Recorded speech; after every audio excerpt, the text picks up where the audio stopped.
La nuit, comme le jour, l'homme sur la terre vit. Il vit. Le jour, tu vis. La nuit, tu vis. Tu es vivant. Quand tu es éveillé, tu es vivant. Tu peux voir, tu peux goûter, tu peux entendre, tu peux agir. Et quand tu es endormi, tu es vivant. Tu peux goûter, tu peux voir, tu peux voler, tu peux avoir une main qui va jusqu'au soleil.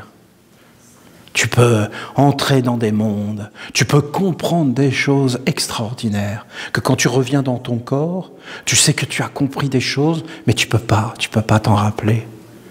Ou alors tu sais que tu étais dans un autre monde, mais il n'y a rien ici qui te parle de cet autre monde. Ça, c'est vraiment quand tu es comme dans une discipline retirée du monde. Alors tu vois tous ces mondes qui apparaissent, des mondes qui te parlent. Alors tu commences un peu à mélanger le jour et la nuit. Et quand il y a un oiseau qui se pose sur la branche, et tu l'entends chanter, et pour la première fois, tu vois qu'il te parle. Et tu vois que les êtres te parlent. Et tu vois que tous les arbres, tout te connaissent.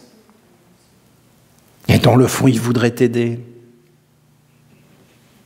On ne voit plus ces choses-là. Quand tu sors dans la nature, il y a plein de dieux qui sont en train de te regarder. Et ils ne voient pas ton corps. Hein. Ils voient les forces autour, les couleurs, ce qui sort de toi. Et ils se disent « Oh, elle est triste. Oh, ça va pas. » Ils voudraient t'aider, mais ils ne peuvent pas s'approcher. Il y a plein d'électricité. Ils détestent ça. Ils ont horreur de ça. C'est comme pour eux l'enfer. C'est quelque chose de détestable, d'ignoble. Ils ont horreur de l'électricité. Il faut voir l'électricité dans ces mondes-là, ce que ça fait. Tant que tu ne l'as pas vu, tu ne peux pas comprendre. Mais l'électricité, ça fait rien quelque chose. C'est totalement détestable. Et c'est d'imaginer, et c'est d'entrer dedans. Voilà. Je suis pris dans un courant électrique. Je bouge comme ça. C'est ça que ça fait l'électricité. C'est parce que le corps protège. Mais si tu perds ton corps et que tu es pris dans l'électricité, ça passe, ça passe pas, ça passe, ça passe pas. Et c'est assuré comme ça. Et ça détruit toute la vie, ça fait des trous. Gabriel déteste l'électricité. Si vous ne me croyez pas, allez avec un câble électrique dans le lac. Il est vraiment plein d'attention, notre Père, parce qu'en fin de compte, il me soutient, c'est ce que je vois. Parce que quand il dit la nuit et le jour, il parle du oui et du non. Quand tu dis oui, c'est le jour. Quand tu dis non, c'est comme une nuit, c'est comme caché. C'est très beau. Il y a quelque chose de très beau dans le non. Parce que dans le non, il y a toujours le oui. Et dans le oui, il y a toujours le non. Ils ne peuvent pas être séparés, ces deux êtres qui s'aiment. Ils sont androgynes, ils s'aiment. Alors le oui s'en va, et le non dit non. Reviens. Regardez, mais oui, je vous dis, ils s'aiment ces deux-là. Comprenez-les, ne les séparez pas. Regarde, quand tu dis oui, tu dis non, et quand tu dis non, tu dis oui. Regarde que c'est toujours deux mondes qui sont toujours ensemble, le jour et la nuit. Regarde qu'il y a une partie qui est éclairée en toi, et qu'il y a une partie qui n'est pas éclairée derrière toi. Je t'assure, derrière toi, il n'y a pas de lumière. Elle est là. Ben oui, mais parce que de ce côté-là, c'est plus éclairé. Et tu ne pourras jamais voir ce qu'il y a derrière. Ben si je me retourne, mais oui, mais c'est derrière. Qui te dit qu'il n'y a pas quelqu'un qui marche toute sa vie derrière toi comme ça, et qu'à chaque fois que tu te retournes, il se retourne et que tu ne le vois pas? Tu sais pas. Tu es obligé d'appeler quelqu'un pour qu'il regarde. Je vous assure qu'il y a quelqu'un qui marche derrière, mais oui. Je vous le dis. Mais oui. Le oui et le non sont toujours ensemble, tout le temps. Il parle de tout ça. Il parle de toutes ces choses que j'essaie de vous enseigner. L'homme, il ne vit pas avec la même conscience et la même sensibilité et perception, mais il vit. C'est-à-dire que la nuit, tu es vivant. Tu es réellement vivant. tu rencontres des êtres, tu fais des expériences la nuit. Tu es vivant, vivant. Pendant l'existence nocturne, l'homme laisse au repos sa fonctionnalité cérébrale, comment on pourrait dire, cérébrospinale, c'est-à-dire le côté de la colonne vertébrale et le côté du cerveau. Et en fin de compte, tout ça, ça s'anime. Mais quand tu t'endors, tout ça, ça s'éteint. Et en fin de compte, tu rentres dans un monde où il n'y a pas ça. Et en fin de compte, tu vis sans ça. Et là, tu vois avec d'autres sens. Pas des sens rationnels. Si tu entrais la nuit avec ton centre, ton système du jour, tu serais effrayé de ce que tu vois. Tu ne comprendrais rien. Tu aurais très très peur. Très très peur. Mais en fin de compte, comme tu es protégé, tu rentres. Mais en vérité, quand tu commences à t'éveiller, tu mélanges le côté sommeil-éveil. Voilà, je ne peux pas expliquer. C'est comme des organes, mais il en parle. Il se dégage. Il laisse au repos sa fonctionnalité cérébrale, mais ce n'est pas cérébral, c'est cérébrospinal, c'est-à-dire que ça descend dans le dos. Et entre dans sa partie animiste. Tout devient vivant, les arbres te parlent, les fleurs te parlent, tu deviens une fleur, et alors? Ben pourquoi pas? Et pourquoi je serais condamné à être ce bonhomme-là? Mais c'est triste, non? Et pourquoi je ne pourrais pas être tout ce que je veux? Pourquoi je ne pourrais pas être toi? Pour savoir comment tu penses. En se libérant de la rationalité et de la fixité de la terre et du corps, une partie de l'homme peut voyager et rencontrer des mondes, des univers, des êtres qui sont l'origine, les conséquences, les principes qui sont liés à son chemin d'existence sur la terre. C'est toujours fait avant. C'est-à-dire que tout se passe la nuit. Toute l'existence, c'est la nuit, c'est pas le jour. Et en fin de compte, c'est la nuit que ça se fait. Mais alors, ces mondes invisibles, magiques, qui entourent la terre, qui entourent les hommes, eux, ils veulent être des hommes. Et ils veulent prendre l'homme parce qu'en fin de compte, l'homme, mais quand les hommes ne le savent pas, toutes ces choses, tout ce que je vous dis là, les hommes ne savent pas ça. Mais en réalité, il y a une avidité sur l'homme. Parce que quand tu as un homme dans ta main et que tu le commandes, tu le télécommandes un peu avec une manette, hein, eh bien quand tu commandes un homme, que tu as attrapé un homme, eh bien tu peux toucher la terre. Et alors là, toucher la terre, pour ces mondes, ça veut dire, je ne peux pas vous expliquer, c'est comme trouver de l'or, c'est une richesse inimaginable, parce qu'avec ça, ils peuvent vivre dans des milliers d'années. Voilà. Voilà. Ah oui, bien sûr. Et vous pouvez en comprendre des choses, si vous regardez toutes ces choses. Parce que quand tu es sur la terre et que tu as un corps, et que tu commences à t'éveiller, mais tu peux faire un bien incroyable. Par exemple, l'érable, je peux vous dire qu'il vous aime maintenant. L'érable, on a tout changé son écriture dans toutes les étoiles. Maintenant, c'est comme une divinité. Maintenant, si tu vas dans ces mondes-là, que tu vois l'érable, depuis qu'il s'est associé avec les Esséniens, il donne des conseils et il parle à tous les arbres de la terre. La majeure partie des humains demeurent inconscients de cette partie de leur être. Oui, parce que c'est des conséquences. Parce que, en fin de compte, quand tu es mort, tu n'as plus de corps et tu vas dans ces mondes-là. Et là, tu continues ton existence. Mais en réalité, la difficulté, c'est qu'en règle générale, tu ne peux plus rien faire. Parce que tu n'as plus de corps. Donc, tu es obligé de subir les conséquences de ce que tu as accumulé. Par contre, si tu t'es fait un corps en étant vivant, tu vas pouvoir continuer à agir de l'autre côté. Alors là, c'est la merveille des merveilles. Voilà, je ne peux pas prendre votre avenir en main, hein. Mais je peux vous donner toutes les conditions, c'est ce que j'ai fait. J'espère que vous vous éveillez sur la beauté du travail accompli.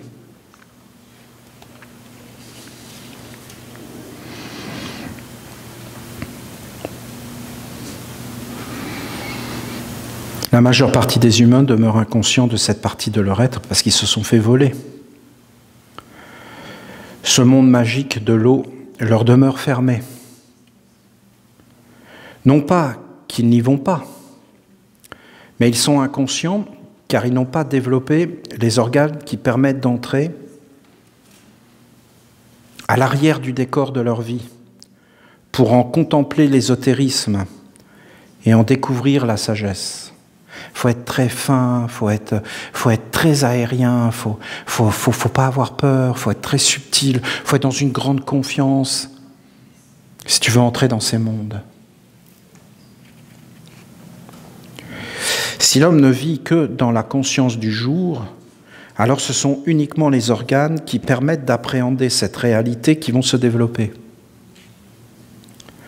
Lorsqu'un tel homme se réveille dans son corps le matin, c'est tout le système qui permet de maîtriser le monde du jour qui se met en action et qui occulte le côté nocturne de l'existence. Tu rentres dans le corps et tout ce monde-là s'éteint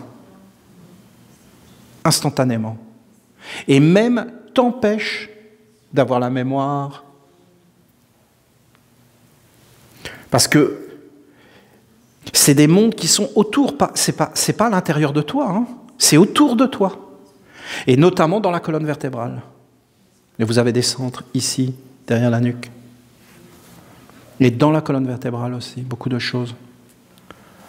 Et en fin de compte, c'est des mondes qui entrent et qui pilotent l'homme. Et qui disent à l'homme tout ce qu'il doit faire. Et toi, tu dis, c'est moi qui pense. Ou alors tu dis, ah, je veux ça.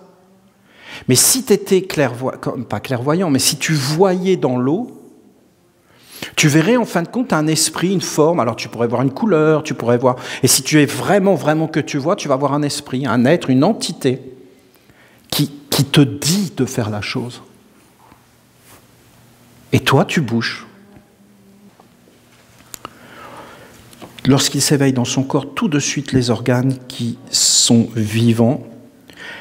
Voilà, écoutez bien. L'organe du jour cherche à vivre avec le corps.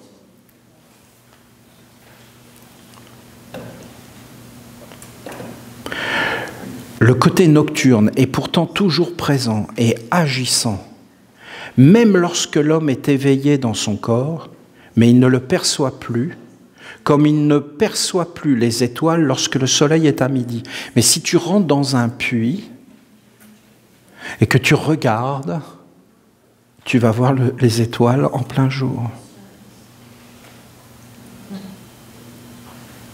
Et c'est pas parce que tu ne vois plus les étoiles que les étoiles sont pas là. Elles sont là, mais tu ne les vois plus. Il y a un monde qui te les cache, mais elles sont là. Et il y a un monde tout autour de toi qui est là et que tu ne vois plus, mais en réalité, il est là.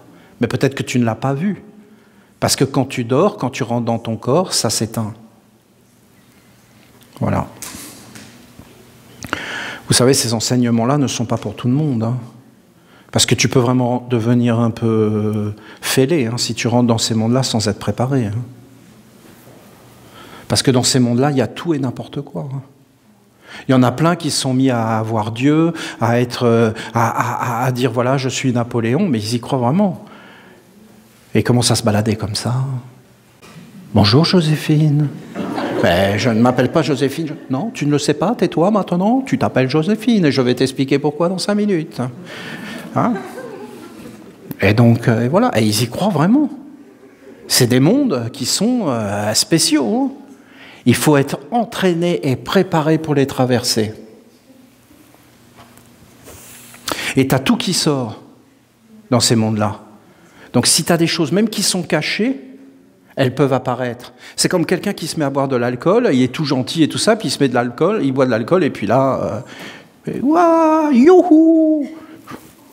Eh bien oui, mais c'est pas possible, Robert, je te reconnais plus, tu me fais peur, arrête maintenant. Eh bien oui, mais voilà, ça, il se déchaîne, vous comprenez, il enlève toutes les limites et vous avez tout qui sort. qui étaient bien cachés, bien enfouis. Et si tu rentres dans ces mondes-là, il y a peut-être des choses qui sont enfouies et cachées qui vont se mettre à sortir. Et tu vas être surpris. C'est pour ça que je vous dis qu'il y a toute une préparation, des initiations, des travails sur soi, de former des organes pour pouvoir passer ces mondes et des corps. Et sachez que dans ces mondes, tout le monde y va par le sommeil et par la mort. Les organes du jour cherchent à vivre avec le corps et à rationaliser la vie et l'environnement de l'existence terrestre. Donc ce sont des esprits autour du corps de l'homme qui rentrent dans l'homme et qui, voilà, et qui, en fin de compte, forment des organes à l'intérieur. Je ne dis pas que ces mondes sont plus importants que la Terre, mais qui sont des écritures qui déterminent le présent, le passé, le futur de ce que tu vis sur la Terre. Donc ce que tu vis sur la Terre est déjà écrit dans d'autres mondes. Il y a des mondes immémoriaux, c'est-à-dire des mondes de génie, de mémoire, mais c'est des univers qui se déplacent de mémoire vivante, qui se nourrissent des expériences des planètes ancestrales, qui sont des gardiens du bien et du mal. Dans les demeures du présent, l'homme rencontre la conséquence ou la digestion de ce qu'il a accompli dans sa journée. C'est-à-dire que si tu rentres dans les demeures du présent, alors ça veut dire que tu es un disciple. Tu t'éveilles dans ton être. Voilà, je m'éveille dans mon être véritable. Je veux m'observer, je veux regarder, je veux apprendre. Si tu fais des choses comme ça, si tu prononces ces paroles-là, il y en a beaucoup qui le font, qui ne sont pas esséniens, hein. On n'a pas le monopole de tout ça, vous comprenez, c'est quelque chose de tous les êtres, hein, de tous les hommes. Eh bien, en réalité, si tu fais ça, tu vas carrément entrer dans des sphères du présent, de l'instantanéité, et donc, tu vas pouvoir transformer et te détacher de certains mondes, sinon tu subis les situations.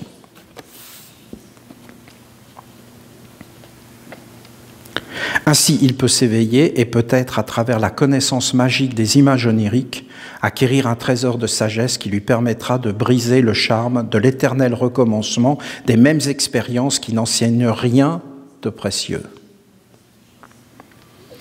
Celui qui s'éveille, c'est tellement vaste tout ce qu'il est en train d'expliquer. Vous vous rendez compte que les humains pensent qu'ils existent alors qu'en réalité c'est des esprits invisibles qui se nourrissent de leur expérience et ils font sans arrêt les mêmes expériences. Ils meurent et d'autres prennent leur place pour continuer à nourrir ces mondes. Et eux, ils sont là, nous sommes le sommet de la création. Oh, je suis beau, je m'aime, qu'est-ce que je suis intelligent. Si mon roi mage ressemble à mon plumage, je suis... Regardez tout ce qu'il raconte, mais regardez comme c'est vrai que ça éclaire le monde, que ça éclaire énormément de choses que nous vivons dans notre quotidien. Celui qui s'éveille dans ces mondes peut devenir un véritable disciple des mondes supérieurs et il va recevoir la capacité de travailler sur lui et de transformer les situations, les événements, tout en apportant les meilleures conditions. Comprenez, c'est pas facile, hein. C'est pas facile d'enlever une habitude. C'est pas facile de changer une situation. Il faut rester humble là. Celui qui arrive à faire ça, c'est un héros, c'est d'arriver à se transformer soi-même. C'est admirable, c'est grand, c'est digne de respect. Même une petite chose, d'embellir la vie, d'améliorer, d'essayer de devenir meilleur, même un petit peu. Et si tu le fais à cause de Dieu, oh, c'est la splendeur des splendeurs. Splendeur. Si tu le fais à cause d'un ange, il n'y a pas de mots. Il n'y a pas de mots. C'est très simple. Hein. Croyez pas, c'est pas bien compliqué, mais c'est dur à faire, hein, de se transformer. Comment on va faire? Vous voyez bien qu'il faut tout un monde qui nous donne de la force, qui nous donne du courage, qui nous donne de la volonté. J'essaie de le faire. Vous voyez ce que je suis en train de faire là? Vous me voyez faire? Tu peux faire pareil. Hein. Je ne suis pas quelqu'un d'extraordinaire. Hein. Je suis comme toi. Je suis le même. Je te promets. Dieu nous aime tous. Et pour Dieu, il n'y en a pas un qui est supérieur à l'autre. On l'appelle Père. Un père ne préfère pas.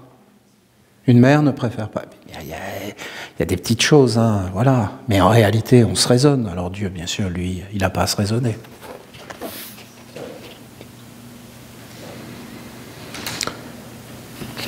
Comprenez que vous êtes à la fois matériel, oh, mais c'est ça, et immatériel. Bien joué, Gabriel. C'était ma conférence de demain.